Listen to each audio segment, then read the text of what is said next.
તમારી દીકરીએ કાલ જે જયરાજસિંહ પર કે ગણેશભાઈ ઉપર કે પોલીસ ઉપર જે આક્ષેપ લગાડ્યા એ બાબત તમારું શું કહેવું છે?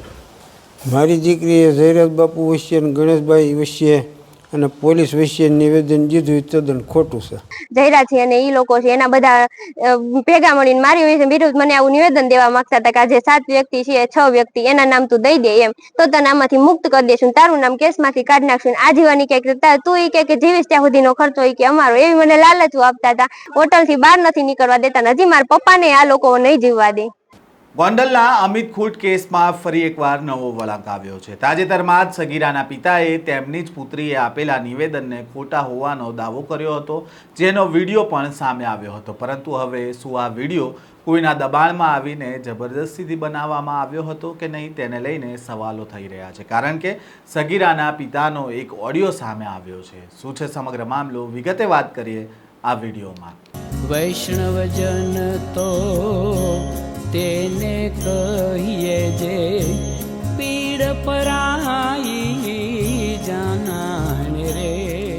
નમસ્કાર, નવજીવન ન્યૂઝમાં આપનું સ્વાગત છે. હું છું જયંત દાફડા. ગોંડલના અમિત ખૂટ આપઘાત કેસમાં જે સગીરાએ દુષ્કર્મની ફરિયાદ નોંધાવી હતી તેનું જ નામ આરોપી તરીકે સામે આવ્યું હતું. જો કે ત્યારબાદ સગીરાએ રાજકોટની કોર્ટમાં આવીને પૂર્વ ધારાસભ્ય જયરાજસિંહ જાડેજા, તેમના પુત્ર ગણેશ જાડેજા અને ઉચ્ચ પોલીસ અધિકારીઓ વિરુદ્ધ નિવેદન આપ્યું હતું. અને સગીરાએ આક્ષેપ કર્યો હતો કે તેને માનસિક ત્રાસ આપી ગોંધી રાખીને ચોક્કસ લોકો વિરુદ્ધ નિવેદન આપવા માટે દબાણ કરવામાં આવતું હતું. સગીરાએ ગોંડલના પૂર્વ ધારાસભ્ય જયરાજસિંહ જાડેજા અને ગોંડલ પોલીસ પર ગંભીર આક્ષેપો કર્યા. ત્યારબાદ સગીરાના પિતાનો એક વિડીયો વાયરલ થયો હતો, જેમાં તેમણે પોતાની દીકરી દ્વારા જયરાજસિંહ અને પોલીસ પર લગાવવામાં આવેલા તમામ આરોપોને ખોટા ગણાવ્યા હતા. જોકે ત્યારબાદ સગીરાએ મીડિયા સમક્ષ આવીને જણાવ્યું હતું કે મેં પહેલાં જ કહ્યું હતું કે આ લોકો મારા ઘર સુધી પહોંચી જશે અને મારા પરિવારને હેરાન કરશે, અને એવું જ બન્યું છે.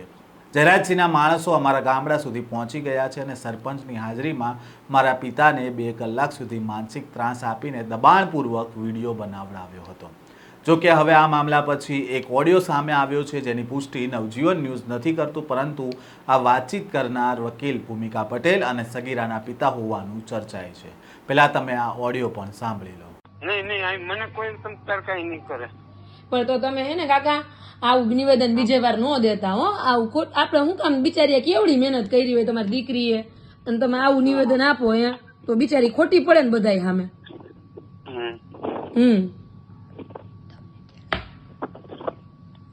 આવું હવે બીજી વાર આવું ન કરતા હો કાકા. હા, તમારે જે આપણે સત્યનો સાથ દેવાનો, તેલ લેવા ગયો આવું બધું ખોટું કરે એવાનો સાથ નહીં દેવાનો. આપણે સાચું છે એનો સાથ દેવાનો. તમારી દીકરી બિચારી કેટલું હિંમત કરીને સાચું બોલી બધું. હે? હા, ત્યાં જ છે, 2 હાર જ છે. વાત કરવી તમને કરાવું? ના, વાત હું કરે તમ તારે શાંતિ. કઈ મને વાંધો નહીં તમ તારે. હા, કઈ વાંધો નહીં. પણ હવે આવું છે ને નિવેદન ને એવું સોગંદનામું ને એવું ન કરી દેતા હો કાકા. ખોટું તમને આવડે, વાંચતા આવડે છે? મને કઈ આવડતું નથી. તો કેમ વાંચ્યા વગર સહી કરી દીધી?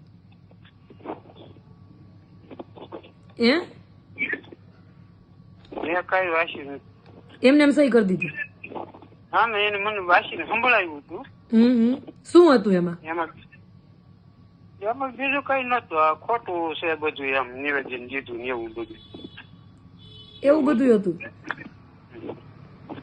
લે, કોણ હતું? જ્યાંથી આવ્યા છે જયરાજના માણસો. હા, બરાબર. અને સરપંચે બોલાવ્યા હતા? કોને બોલાવ્યા હતા? ના તો સરપંચનું કઈ એમાં છે. એટલે એમ નથી, આપણે એનું કઈ ભલે ન હોય, પણ ટૂંકમાં તમારા આના માણસો હતા? શું હતું? જયરાજના માણસો હતા ને ટૂંકમાં? હા, 2 હતા દવાના.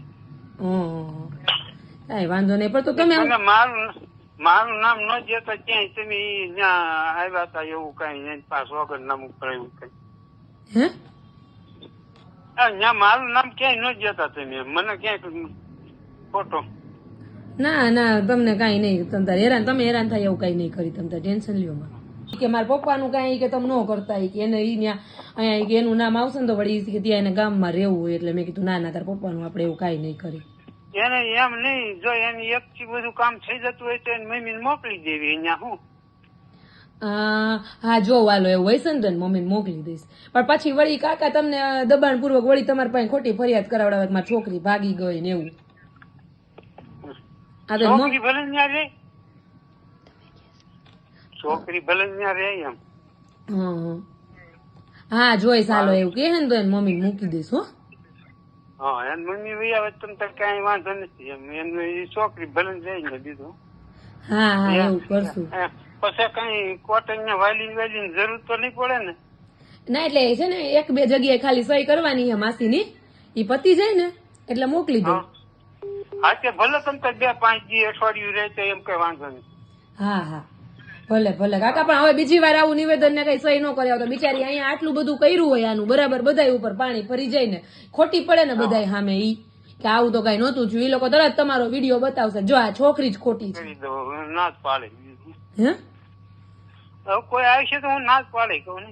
હા હા કઈ નહીં, તમે કઈ ન કરતા હો કાકા. હવે એને બિચારીને લડવા દેજો એની રીતે હો. હા અમે બધા હારે જ છીએ ને કઈ ટેન્શન નથી. અહીંયા હાવ શાંતિ છે. તમારે વાત કરાવવી હોય તો વાત કરાવી દઈશ, ન કરવી હોય તોય વાંધો નહીં, તમે જેમ કયો એમ. ઉલ્લેખનીય છે કે જ્યારે સગીરાના પિતાનો વિડીયો વાયરલ થયો ત્યારે તેમની પાસેથી એફિડેવિટ પણ કરાવવામાં આવ્યું હોવાનું સૂત્રો તરફથી જાણકારી મળી રહી છે, જેમાં સગીરાએ કરેલા આક્ષેપો અંગેનું લખાણ પર છે અને સાથે જે ઓડિયોમાં સાંભળવા મળે છે કે સગીરાના પિતાને વાંચતા આવડતું નથી પરંતુ તેમની સહી કરાવી લેવામાં આવી અને જયરાજસિંહના માણસો ત્યાં આવ્યા હોવાની વાતચીતમાં સાંભળવા મળી રહ્યું છે. હાલ અમિત ખૂટ મામલે રોજબરોજ નવા વળાંક આવી રહ્યા છે. સગીરાના પિતાનો જે વિડીયો વાયરલ થયો હતો ત્યારબાદ જે એફિડેવિટ કરાવ્યા હોવાની વાત સામે આવી રહી છે તે અંગે આપનો શું મત છે કોમેન્ટ બોક્સમાં જરૂરથી જણાવજો. નમસ્કાર. વૈષ્ણવજન તો તેને કહીએ જે પીડ પરાઈ.